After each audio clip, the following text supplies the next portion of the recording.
உலகத்தில் நெருங்கிய உறவுகளால் நம் வாழ்வின் பல சவால்களையும் சோகங்களையும் கடந்து செல்ல உதவும் என்ற நம்பிக்கையோடு நாம் வாழ்கிறோம்.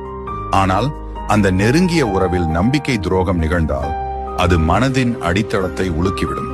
இதனால் தான் பலர் எதுவும் தேவையில்லை என்ற மனநிலைக்கு தள்ளப்பட்டு விடுகிறார்கள். இது இயல்பானது. ஆனால் இந்த நிலை நீடிக்காமல் அதை ஒரு புத்துணர்வாக மாற்றிக்கொள்ள வேண்டும். நமக்காக நாமே உறுதியாக நிற்க வேண்டும். நம்பிக்கையை இழந்ததால் வாழ்க்கையை நிறுத்திவிட முடியாது. அது நம்மை வலிமையானவர்களாக மாற்றும் ஒரு பாடமாக இருக்க வேண்டும். நம்பிக்கை துரோகமான வாழ்க்கையின் கடைசி அத்தியாயம் அல்ல, அது ஒரு புதிய அத்தியாயத்தின் தொடக்கம். உங்களை நம்புங்கள், துரோகத்தின் வலி நம்மை தூரத்துக்கும் உயரத்துக்கும் கொண்டு செல்வதற்கான ஒரு சிகப்பு சுடரை போல ஆகட்டும். முடிவில் நெருங்கிய உறவின் நம்பிக்கை துரோகம் உங்கள் வாழ்க்கையை மாற்றுகிறது. ஆனால் அதை நீங்கள் எப்படி எதிர்கொள்கிறீர்கள் என்பதில்தான் உங்கள் வெற்றி அடக்கம். உங்கள்